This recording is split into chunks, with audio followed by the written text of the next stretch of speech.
Good evening, everyone. Welcome to this week's episode of the Necromaniacs Horror Podcast. How's it going, Jeff? Going all right, man. So it's October, the spooky season. This is our time of year, and looking forward to the next few weeks. Watching a ton of movies. And have you checked anything out? Anything decent recently, Jeff?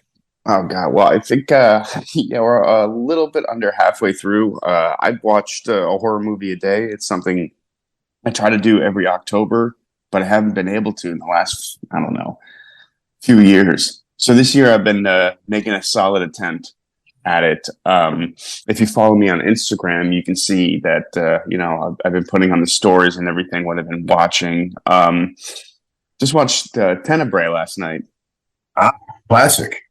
Yeah, exactly. Not horror, but I watched Mad Max too. Has some horrific elements to it, Yeah. It's funny watching it. I was wondering. Have I not seen the original Mad Max before?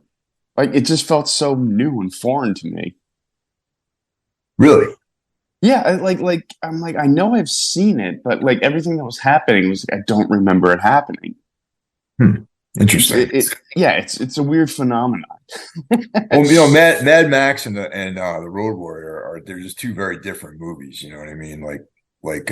You can tell like later on the character has been like wandering the desolation for a while. You know what I mean? Right. And Mad Max is like a little more recent. In the cycle of that catastrophe or whatever plunged the world into the apocalypse. Yeah, exactly. Like, I forgot the original Mad Max. Like, society still exists. There's still like law and order and roads. It's not just dirt.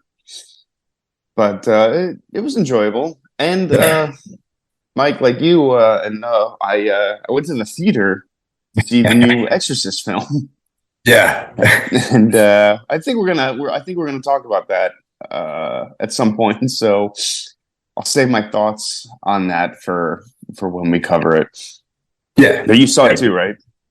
I did. Last Friday, my girlfriend and I went to go see it at this really cool theater. And it's actually the theater is part of like this arts center, and they have like a lot of performances, and then there's like a second floor that has like a couple of small movie theaters. Oh, okay. And it's really cool. So we're boycotting AMC. AMC is like a fucking sewer, if you ask me, man. Yeah, I agree. So we both agreed that we're no longer going to go to AMC. We're going to go to this place. It's a little bit further away. It's like maybe a 25-minute drive. Yeah. It's a nice little town. And it's like just a better experience. Like the people that work there like film, like they're not just like these like scumbag kids, who are texting the whole time, Yeah, exactly. Same here. We saw it at the Draft House, and I love the Alamo Draft House, and ever since going there, I'm like, I'm done with AMC. I went to see Oppenheimer at AMC, and it was a fucking joke. Yeah, down with AMC, man. I used to go there all the time because I lived like minutes away from it when I, in the form before I moved to Jersey City, and that was like my Friday night, thing I did. But AMC is a cesspool, man. It's different too when you go by yourself at like odd hours. Like, I like to go in the morning. You kind of like to go late at night. When either way, it's less crowded, and it could be. I mean, it's fine if you're just the only person in there. But if it's a packed house, it's usually just not a good experience. Or like, I went to remember one AMC theater where like the sound was running, but the picture wasn't. It's always a problem. Yeah.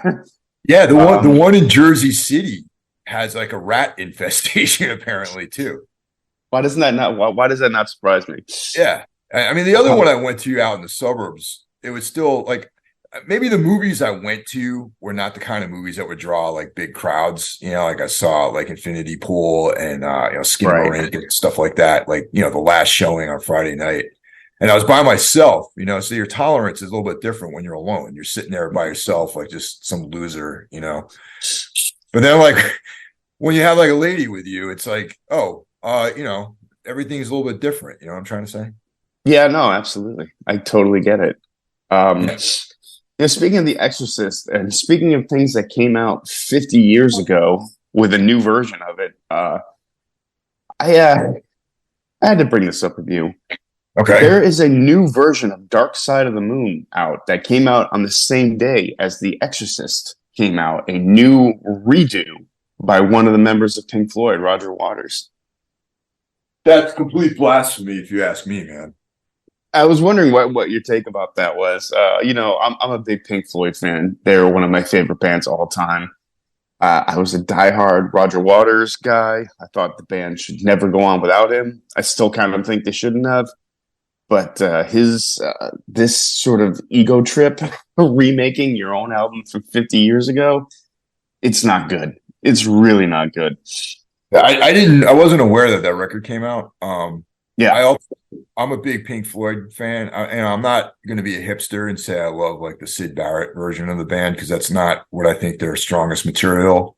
Except for agreed. maybe Astronomy Domine is a cool song that Sid Yeah, Barrett was involved with. But like I think when David Gilmour joined the band, that's when they got really interesting, honestly. But yeah, they can't continue. The Gilmour and Waters need to be together to do Pink Floyd. You know that or that version of the band. So, and I don't back Roger Waters and some weird ego trip remaking the album for whatever bullshit reason he has. It's something that record came out like 50, you said 50 years ago or 50 something years like ago. that. Yeah, Yeah, give it yeah. up, man. Move on. Yeah, oh, man, it's so bizarre. I listened to it twice now just to make sure that it wasn't me. And it was like that was crazy. I mean, it's just such a like that can't be. I don't know. Like that's not something that you can capture lightning in a bottle twice with. It's such a bizarre misstep for an 80-year-old man to be like waging this war against his old band members. It's funny to me. Well, I mean, it's just like it's some of these people that make music are really some of the weakest charactered people there are. You know what I mean? Mm, It's like the fragile egos and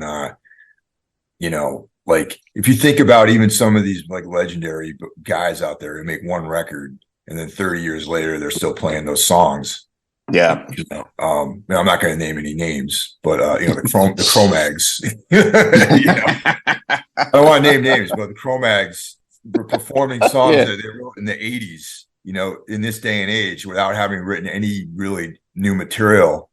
Well, I guess I'm speaking specifically to John Joseph. I mean, like that guy's a complete, like, talentless clown, really, but at least Harley Flanagan has like made music that under the Right. Cro-Mags, which is in my mind, it's his band, and at least Yeah. he's attempted to put something together and play those songs, you know what I mean? But like, yeah, I don't know. It's just people who make music are like some of the weakest willed people with like the most fragile egos there are. Yeah. Well, you know what? I'm one of those guys because I want to announce right here. I am going to re-record the entire ISIS catalog by myself. Nice. Yeah. Yeah. We'll start with Oceanic since that was our most popular record, and I really just need to point out that I was the creative genius behind everything. And Right on, man. yeah, man, maybe I might call you to like rip some like solos or something. I'm gonna be giving up playing guitar soon, so All I'm not right. even a play. I'm not even a musician, man. I'm just a guy who like fucking has nothing else to do with his time. That's pretty much me nowadays. But So anything else? Anything else in the spooky season? yeah, I'm trying to think.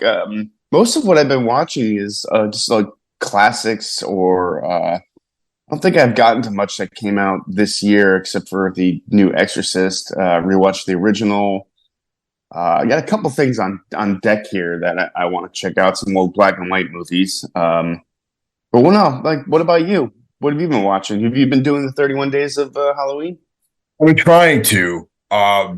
There's been like a lot of stuff going on, like in the evenings that have been taking up my time, like practice and Yeah. other like going to shows. Actually, I saw a bunch of weeknight shows and Oh, that's right. Last time we talked, like you had a bunch of things coming up. You had Yeah, Mayhem. definitely. Yeah, Mayhem, Cannibal, Lebanon Hanover played in Brooklyn during the week. Mm. And that's like always like a rough one if you work like a regular job, you know what I mean? To go Yeah. out, come home at like 1 o'clock in the morning and get up at like 5:30. I mean, I do it and it's fine, but like it's not my favorite thing to do. But it was worth it because I've been wanting to see that band perform for like a really long time. Oh, nice. But yeah, as far as movies, The Exorcist, and we'll talk about that on our collective episode. Yes, we will. The Fog, it's always a good Oh, one to revisit.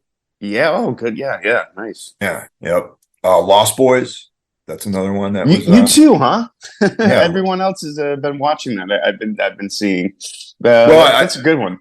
yeah, it's like I remember I after the gym I went over to meet up with my girlfriend, eat dinner, and she just had it on, and I was like, oh shit, I love this movie. So we watched it and while we ate dinner. It was cool. Yeah, Joel Schumacher. Oh yeah, them, the giant bug movie. Oh, I thought maybe you were talking about the French sort of home invasion movie. That would be Il Ah, in the yeah. French, but yeah, them. Okay. Yeah. Yeah, that's no, I had like after we watched The Mist, right? Mm. And we talked about it, I was like, man, I kind of like would want to check out one of these 1950s like radioactive bug movies. Oh, So yeah. I happen to have them on Blu-ray. So I watched it. Oh, okay. Yeah. And in Um, preparation for today's episode, I revisited VHS 2. oh, interesting. Okay. Yeah. Yeah. That's the one I always go back to as well. Yeah. Yeah. But yeah, that's pretty much it. Like this is Thursday or Friday. Actually, no, this isn't Thursday. This is airing on Thursday, but it's Friday. And Yeah. tonight, gearing up after we're done here, I got some more work stuff to do. Then I'm gonna head out for like 3 shows with All Out Yeah. War and Funeral Leech, and that should be fun. Should be a good time. Absolutely. Yeah. We should mention we're doing this like earlier in the morning than we usually do it, and we don't have a ton of time. Yeah. Oh, no, by the way, apologies to everyone for the audio quality. I guess in the last episode there were some level issues which I'm trying to rectify. Trying some new things out here production wise. Yes. So Yeah. we're just dialing that in, but yeah, we'll get it right, man. Sorry about that. We'll But, figure it out. We are professionals, people. we try to be at least. Yeah. Before we get rolling too far, I want to just give the shouts to everyone, give the propers to our brethren, the podcasting Illuminati. Of course, I'm referring to the horsemen of the podcasting apocalypse. So kicking the week off, we have Brandon Legion's Horror Wolf 666. On Tuesdays, we have Into the Necrosphere brought to you by Jackie Smith. Wednesday is Everything Went Black, which is a podcast I've been doing for a number of years. And Thursday, of course, is Necro Thursday. Friday, the artist formerly known as Break the Apocalypse joins us with Spitball Media. And this week, I got the name right. Saturday is a day off. You can go out and enjoy yourself. Go out to the pumpkin patch since it's October right now. But on Sunday, Carl's actually putting out 2 episodes a week nowadays. So it's Sunday is his regular scheduled episode of Soul Knocks, and Carl and I are doing a collaboration called Darkness Weaves, where every month we cover the work of Carl Edward Wagner. And right now, the final episode, not the final episode, but the final story that we cover in a Lonely Place is going to air on Everything Went Black. And then we're going to continue with Wagner's other material. We're going to go on to the Kane stories and some of his other, weird fiction and horror tales. So that's, look forward to that. Carl also releases episodes on Wednesdays, I believe, or Thursdays, one of those 2 days. And then, of course, embracing freedom and lack of a regular schedule, we have Iblis Manifestations brought to you by the one and only Cheyenne of Trivax, the excellent black metal band. If you have not checked out Trivax, please do so. And that's the whole crew, man. Yeah. Yeah. It's getting bigger. Yeah, man, we're we have this legion of podcasting, like assassins out there, Yeah, man, it's a great thing. Yeah. So we got voicemails. We got the Necro phone. If you want to call in, it's 908-913-0782. That's 908-913-0782. If you want to leave us a voicemail or whatever, give us recommendations or anything of that nature, please feel free to do so at that number. Up first, we have Jason from Seattle. Hey guys, it is Jason from Seattle again. Just calling to say how much I love the episode on The Mist. Killer movie, can't get enough of it. Love the ending, it's near perfect. Wanted to ask you guys, what is your opinion on the movie Nightbreed? I do a yearly watching of it, trying to get into it and just see what the big deal is, and I just don't understand it. I don't know. I want to like it, but I can't. And like everybody tells me what a great movie it is. So I'm going to try and watch it again this year and hopefully it's better, but don't have any hopes. Also wanted to let you know a great Pacific Northwest band is doing a tour of the East Coast, Great Falls. They're playing in your area, Mike. If you get a chance to see them, you definitely should. Their new record, Objects Without Pain, is awesome. I think you'll love it. Anyway, have a good week, and hope to hear from your new episode soon. Thanks. So what do you think of the Nightbreed, man? Are you a fan of that one? No, sadly, I'm not. I got the director's cut on Blu-ray maybe 6-7 years ago, whenever it came out. Really hoping that would sort of bring it all home. That this was the big vision of Clive Barker, and sadly, the director's cut was just a mild improvement over the original. I thought, which I didn't like. There's stuff in it that's great, but it just doesn't. It never came together for me. I don't know how you feel about it. It's okay. It's one of those movies that you feel like a jerk if you say you don't like, but the reality is that I'm not really that big fan of that film either. And I like the novella Cabal. Yeah. I mean, Clive Barker's writing is way better than any of the movies that they've ever made out of any of his writing, Yeah, for sure. It doesn't feel, the film doesn't feel like Clive Barker at all. Like it has. Even the director's cut just seemed to have this more like fun fantasy sort of tone to it. It's been a while since I've seen it, but yeah, it just doesn't do it for me. But people love that movie. I mean, people swear by it. And yeah, Great Falls. I'm aware of them. I know Damien and Shane. He used to play in Playing Enemy. And of course, Damien was in Kiss It Goodbye towards the end. And yeah, they're people. I've known both of those guys for many years. However, I have not had the opportunity to check them out, and I did not have the opportunity to see them in Brooklyn. And they're playing tonight in Philly the same night that we're playing. So I will not see their show either. So there you go.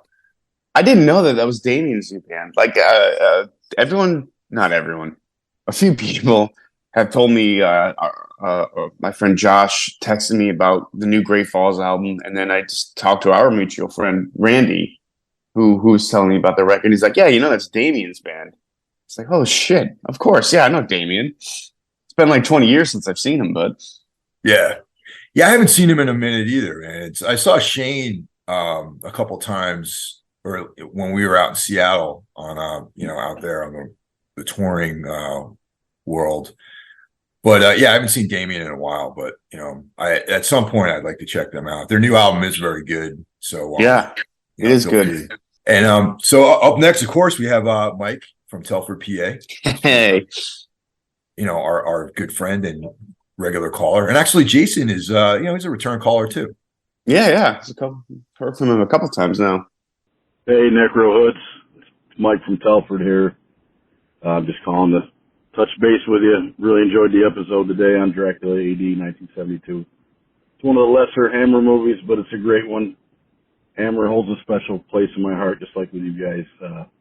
I'm not sure if you've covered these in the past, but a couple of my favorite Hammers are Devil Rides Out and Plague of the Zombies. Those fucking movies are great, but I'll watch any fucking Hammer movie and find something to enjoy about it. Just, they nail the atmosphere always. And Brother Emilio from the Pennsylvania chapter of Necromaniacs represented last week, or this week. He's talking about the movie Thesis. Amenabar did that. I can't remember his first name. He did that movie with Nicole Kidman, the others.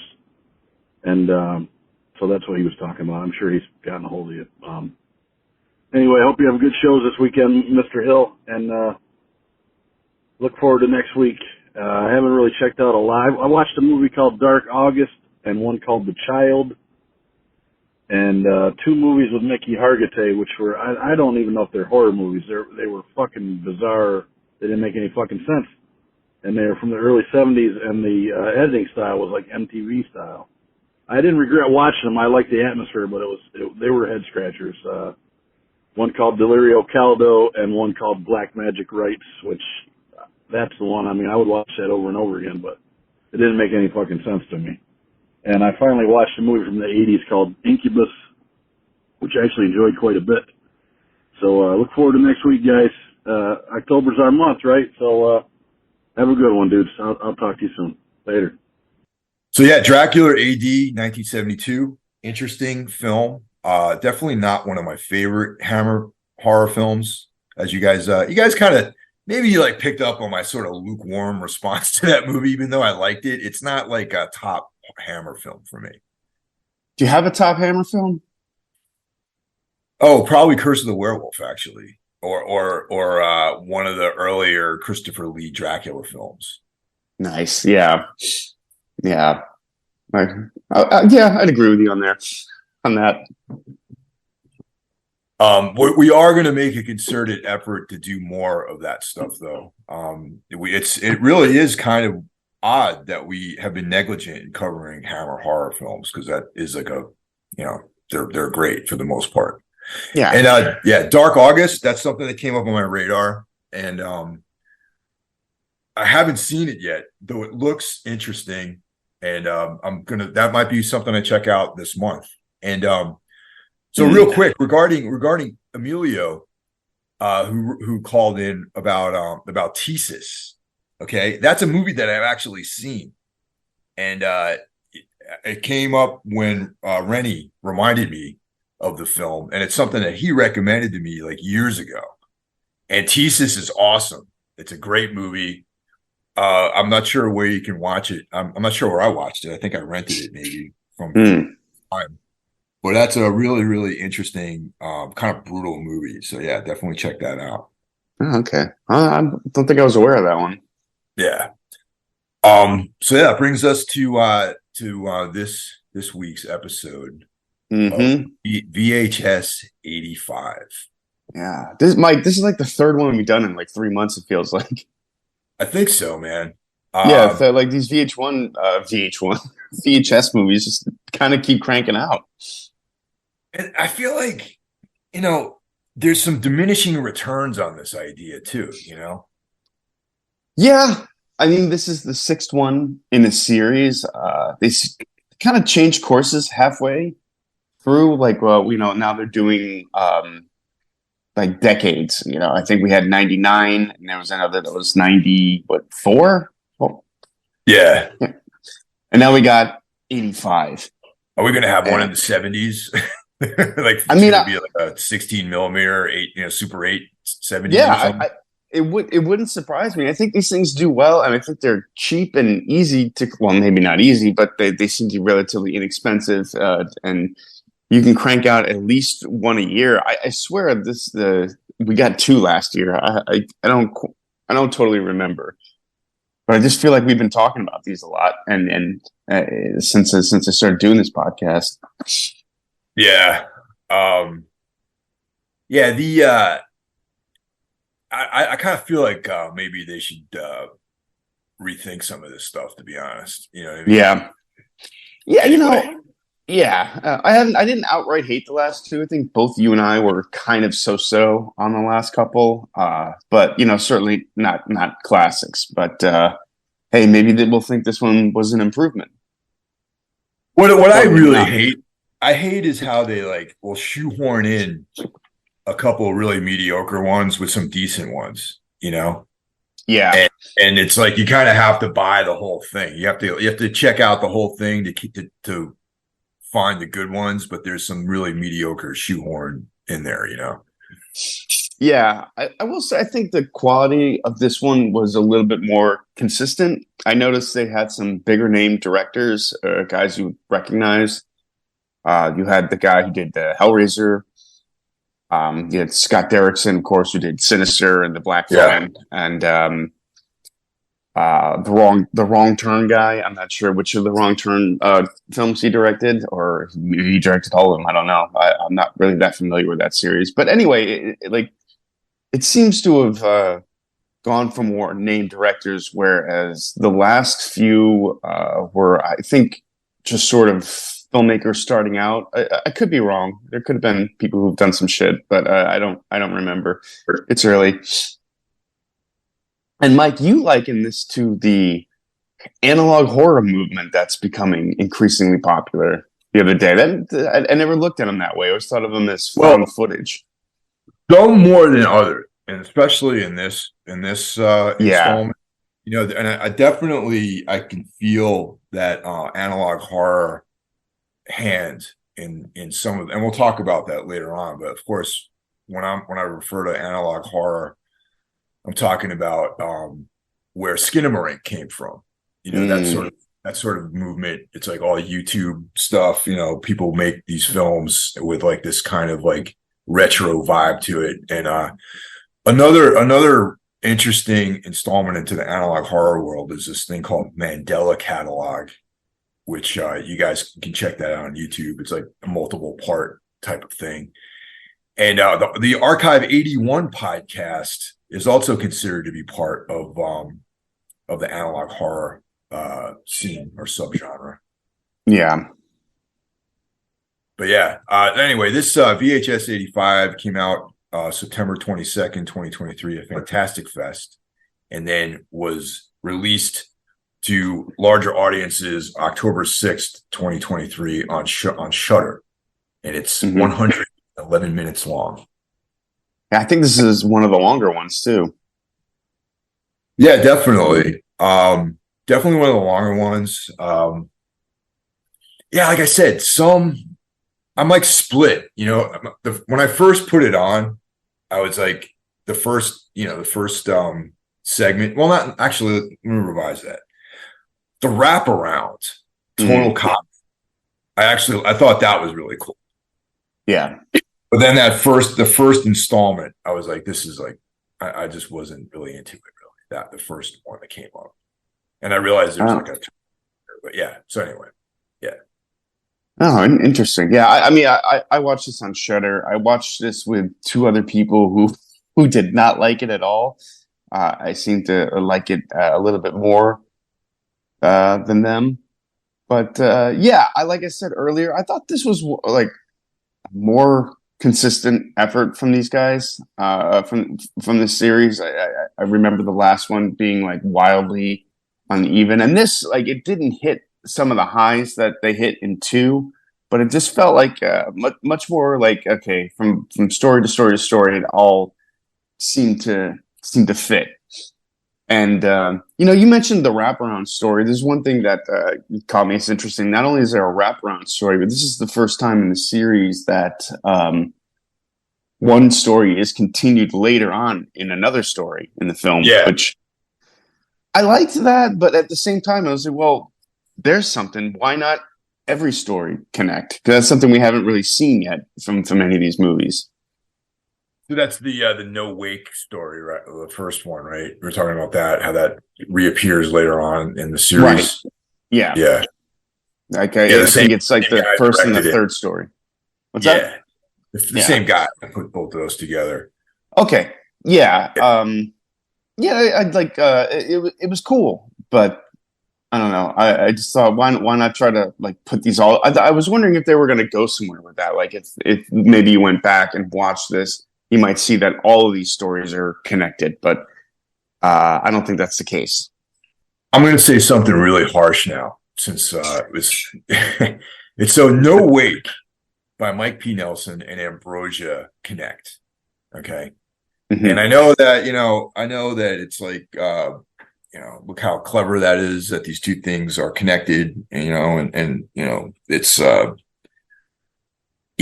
this kind of reality, people coming back from the dead and all this kind of stuff and guns, But I got to be honest, I kind of feel like the script for those two connected pieces was written by somebody who doesn't have any ideas. I hate to say that, but I'm like watching this and I'm like, all right, that's the hook, is that they connect. You know what I mean? Yeah. But the story itself is like it's completely devoid of anything original and any kind of like ideas, really. No, watching that one unfold, I got really excited. They're on a lake. It's 1985. I was there. You see like a no swimming sign. It kind of brought me back to The Raft, Stephen King's The Raft, Creepshow 2. Yeah, and I thought that's kind of where they were going with it. And once it was kind of revealed to be like a crazy gunman, I was a little let down. I thought the effects were great when the people are getting shot up in the boat. It felt, almost too real. yeah. And then the twist of magic water or whatever. The longer it went on, the more I was kind of let down by it. It wasn't bad at all. I just was really hoping for I love sea creatures. You don't really get a lot of good quality sea creature films or stories. You so don't. I was a little let down by that, but I liked to see how the story unfolded across two different parts. I thought the first one was the stronger of the two when it switches perspectives to what is it? It's a cult of just one family or something. Yeah, they got the seven tattooed, That's right. Yeah. It's like, yeah, that's vaguely interesting, but it's like, I don't know. I just without the wraparound, without the connection, independently, neither one of those stories I thought were interesting. You know what I mean? Yeah. I thought they were solid, but not great. I also had a lot of logistic questions, like how did the people who she killed find out who she was, where she lived, things like that. But I mean, I guess it's not important to a found footage series, but I don't know. I find myself thinking about those questions a lot. They did. I wanted they got a lot of period detail right in this.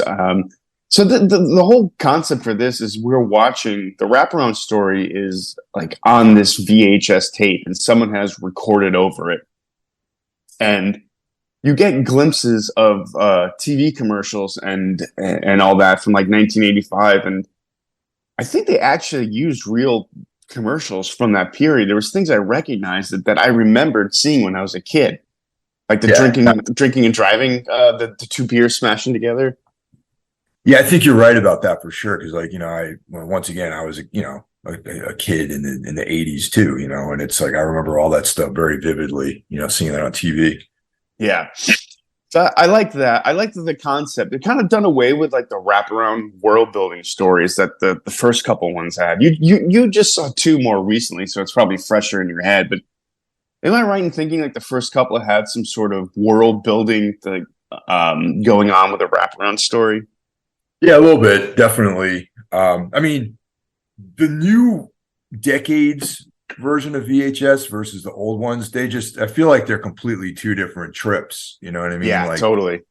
The first, and I prefer the older school version of it, where it's come on, man, the quality of those segments. You had, Benson, you had Benson and Moorhead, yeah. Benson and Moorhead, you had Safe Haven by Timo Giajanto. Ah, so good. Adam Wingard, Joe Swanberg. You had really, a lot of those guys that's kind of in the beginning of their career too, and yeah. Ty West had one too, I believe. Ty West, yep. And it's it just goes to show, it demonstrates just the ability of them. And then now it's there was some cool stuff here and there, but in general, I feel it's been a real step back in production, and they're using the excuse of the decades just to like skimp on like production quality. I feel like, too, Yeah. you know? Although I gotta say, like this did feel like of its time. But at the same time, I don't know that these decades, these years have really a whole lot to do with the films. Like, No, they don't. Nothing, yeah, there's nothing particularly like 80s about it.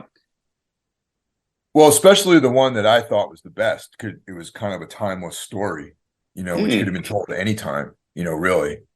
And you know, it didn't have to be, you know, but that we'll get to that later though. Yeah. So yeah, I've been beaten up on No Wake and Mike Nelson enough, I think.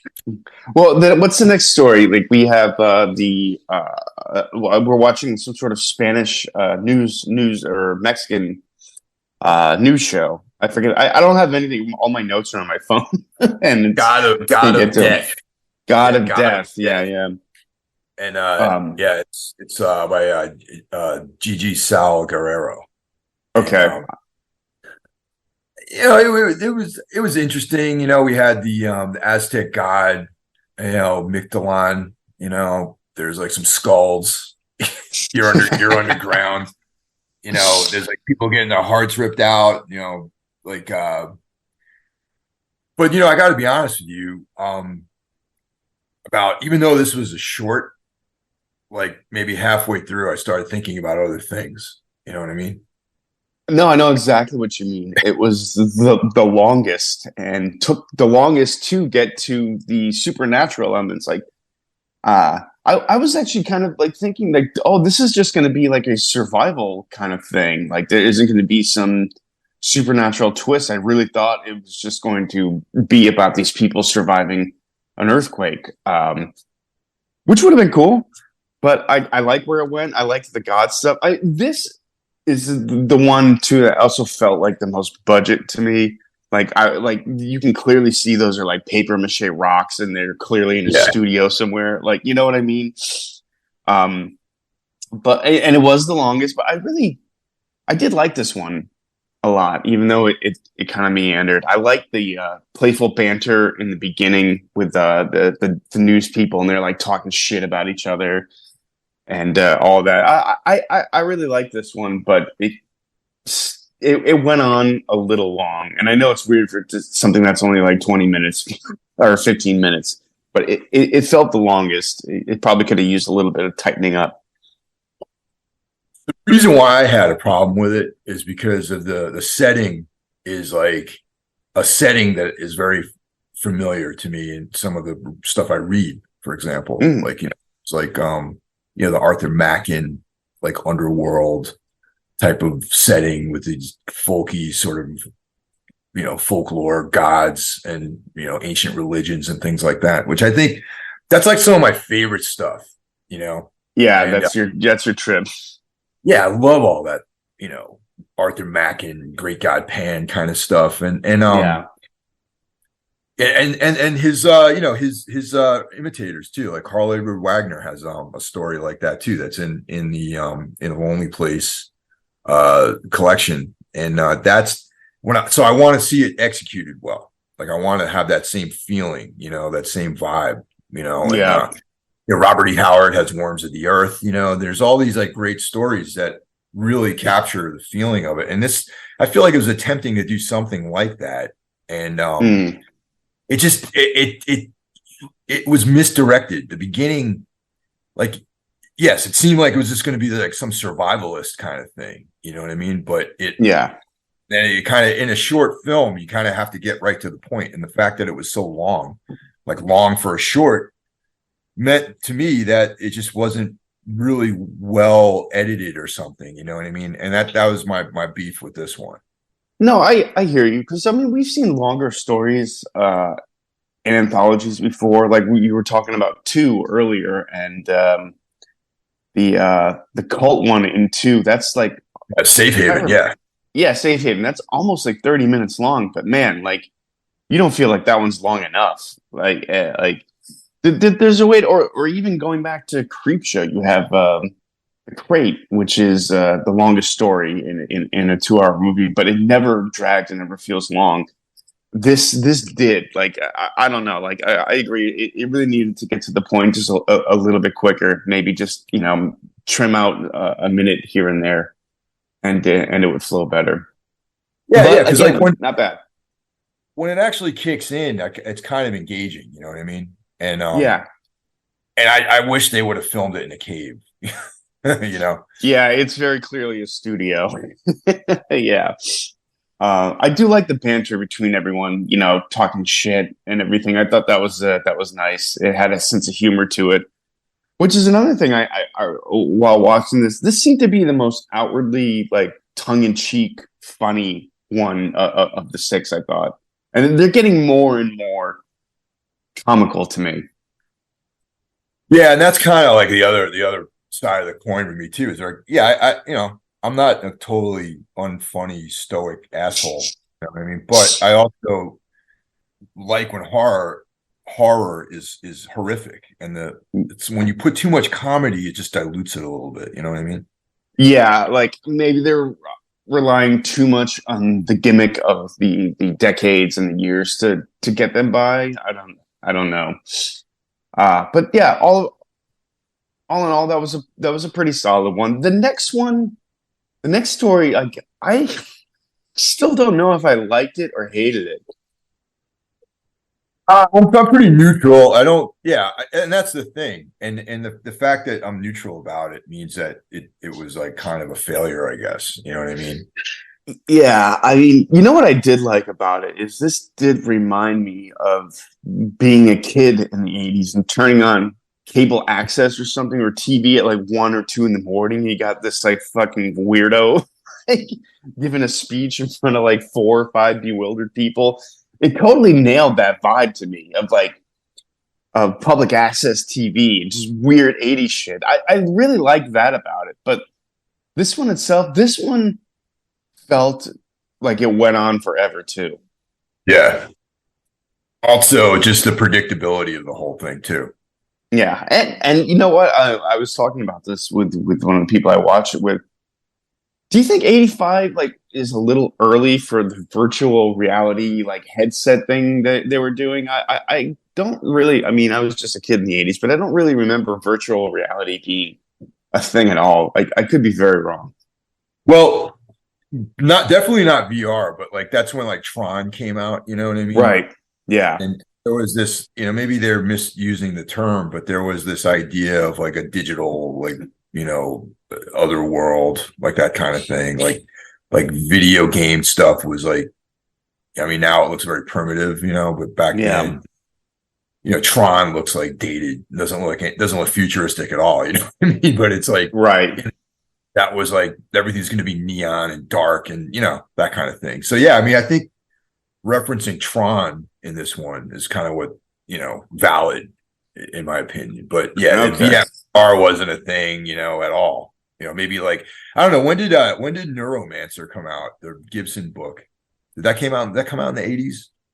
Oh yeah. Okay. Yeah, so Neuromancer came out in 1984. Okay. So you think this was influenced by that? Probably not directly, but like whoever Natasha Cromani, maybe. I mean, I'm not going to say that she isn't familiar with William Gibson, but she might have been aware of the stuff that influenced him, that he influenced. You know what I mean? Right. Like, like the Matrix and stuff like that. Right. Yeah, I thought it was funny too. The obvious wink to the audience when the guy refers to something as his iPhones. Yeah, that was a little.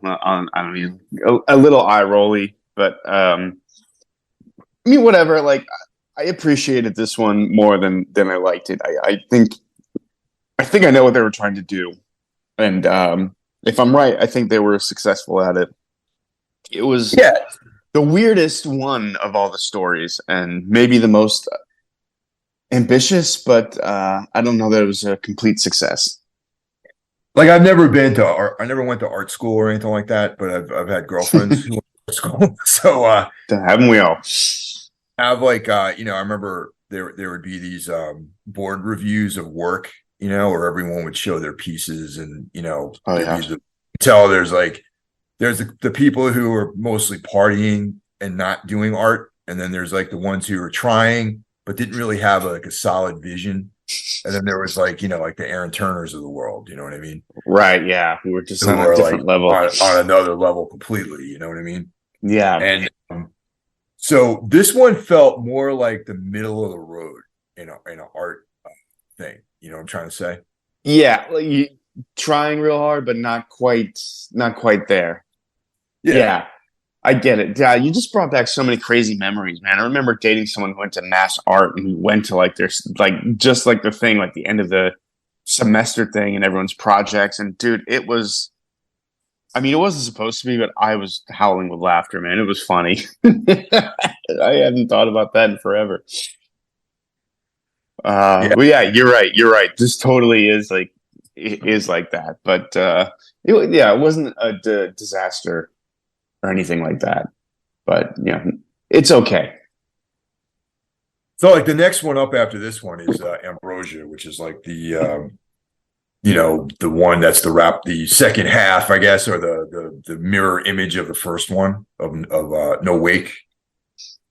Right, yeah, exactly. So this time we see it from the killer point of view, and again, this one starts off kind of humorous, and I like cult stuff like that. I mean, I'm not sure bringing them all together for this was the right move. I like that maybe it's connected, but you don't really see those characters again. But they introduce the magic water, so that has to have some kind of payoff somehow, and this is it. And yeah, it's good. It's good. Like again, not what I was hoping it would be, but it was still good. It was probably the most humorous, I think, of all of them, all the stories. Yeah. Give me 1 second here. Yeah, I see furiously writing down. Yeah, I got like some email shit for work here. Oh, right on.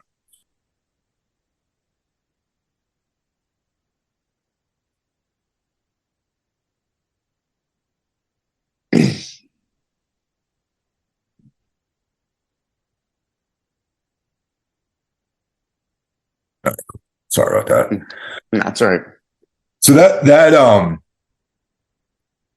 brings us up to what I think is the best one out of the entire bunch here, and that's Dream Kill by Scott Derrickson. And as we mentioned earlier, Scott Derrickson is behind Exorcism of Emily Rose, Black Phone, Sinister, and fans of Sinister for sure. Yes, like Sinister a lot. Not really a huge fan of much else he's did. I know he did a Marvel movie. He did Doctor Strange. I didn't know he was the one who did this. When I looked up the directors after, I was like, oh, that makes sense. It also felt like the most feature-length film idea of all of these. This could have been a movie in its like self. I feel like this one could have gone on for at least I don't know. It was like 45, like a full like TV episode. Like it felt like it needed that. There's a lot going on. Definitely.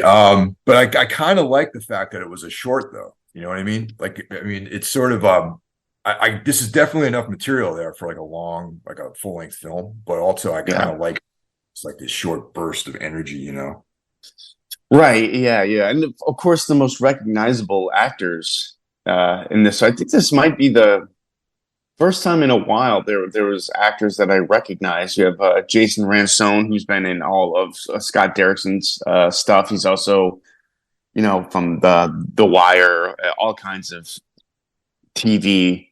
Great actor. And you had his partner there. I didn't write down his name. Freddie Rodriguez or something like that. Like yeah, from 6 Feet Under and from the great underrated Harsh Times. Great movie. Haven't seen him in a while, so it was good to see him pop up again.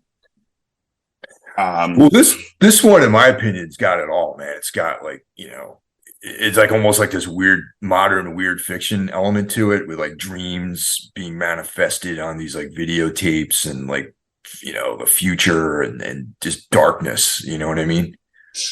Yeah, totally. Yeah, like you really see like the sinisterness of it, like the like that. This is the team that brought you Sinister. You see it in this, like, yeah, you see this found footage of these murders that haven't happened yet. Yeah, this was definitely the coolest idea of the bunch. And I feel like this is kind of like what the older VHSs would normally do. They would have these really creative ideas like framed up in these like short pieces, with like limited budgets. And this one feels like it would fit alongside something in VHS 1 or 2, or and I really enjoyed this one. And and just this also has that very, very obvious, well, I'm not going to say obvious, but to me it seems like an obvious analog horror vibe to it. Like the stories told, and if any of you guys out there want to check out what I'm talking about, definitely look into the Mandela catalog, and you'll see what I mean. There's like this, I'm not saying it's exactly like that, but the way that the story is told is similar in some ways. You can see there might be an influence. And that when we talked about Skinamarink, I think that we mentioned that this is going to be something that's influencing, future film. And I think even that whole movement and filmmaking is starting to influence, more mainstream stuff like this. Yeah, for sure. I wonder if this was a full idea they had that they could never get made, or if this was an idea they always conceived as a short. It's the same writer too as a Sinister guy, or I mean, it's a Sinister film. I mean, to me, like, like I wanted to see a longer version of this, but I'm happy with what we got. And I agree with you. It really does have more in common with the older movies. Like, this could have been like the first one in the first couple of movies instead of like the closer of this movie. This one, yeah, quality wise, it's definitely the best. And yeah, such a cool idea. What might be fun to do at some point is to rank the entire catalog, like as far as like which ones are our top 10 out of all the VHS entries. Oh yeah, this one I think this would be one of my top 10. I think. Yeah, definitely. Of all the stories, yeah, for sure. Probably even top 5. Yeah, maybe. Yeah, definitely. Oh. Yeah, and then the wraparound story. I just found that to be fucking interesting, man. Like, I thought that was cool. It almost has like this like Thomas Ligotti like vibe to it. You know what I mean? Yeah, a little bit, yeah. And this was the director of The Ritual and the new Hellraiser and The Night House. I think you and I are both sort of whatever about this director. But yeah, this again, it was very humorous. This one, like, the humor really landed. I found this one to be pretty funny, and I liked the creature. I like the idea of this shape-shifting thing that people can't quite figure out. And yeah, it was fun. It was a good way to I guess sort of loosely tie it all together. I think so. And but I mean that this one is probably one of the stronger elements of this whole thing, in my opinion. I mean, it was I mean, maybe if you assembled it as one piece, it wouldn't stand up, maybe, but like the way that they presented it, I thought was really cool. Right, yeah. This is the thing that's not on the VHS that is being taped over for all the segments. That's what I read. That's why it's the wraparound. But yeah, pretty solid. I mean, like, look, if you're a fan of these movies, you're probably really going to like this. If you're not a fan of the movies, you're probably not going to like it. I watched it with someone who'd never seen a VHS film before, and they did not like it. Yeah. I mean, I'm at the point right now where back when they first started doing VHS, I was like, this is very cool. I enjoy this. Yeah. And they started doing this, the next installments. I was looking forward to them. I'm like, oh, cool. Another one's out. Let me check it out. There's always something in here that I dig, or I'll find out about a new filmmaker, or Ty West, people like that. I'd find out about them. And now I'm like at the point where I'm like, oh man, not another one. You know what I mean? Yeah, I didn't have any idea that this was coming either. For me, it came out of nowhere. Yeah, I just felt like I didn't have as much enthusiasm about it. You know what I mean? Right. Yeah. Yeah. But I mean, yeah. What's that? What do you rate this one as? I think this is a little bit better than the last two. I can't remember what we gave the last two. I want to say the last couple we gave either 2.5 or 3. I'm going to say 3.5. Like, if I'm going to go back to any of the last 3, it'll probably be this one. And I can see myself revisiting at least the last couple stories again. So 3.5 for me. This is a step up from the last couple. I give it a 3.5 too, and only Nice. pretty much strength of Dreamkill. Yeah. Mike, if they do another one of these, what year do you want to see? I don't know, man. Future, maybe. That's interesting. Like VHS, fucking 2035 or something. Yeah, something like that. Yeah. That'd be cool. All right, guys. Well, we'll talk to you next week, man. Take care. Later, everyone.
Got to All run. right, we did it.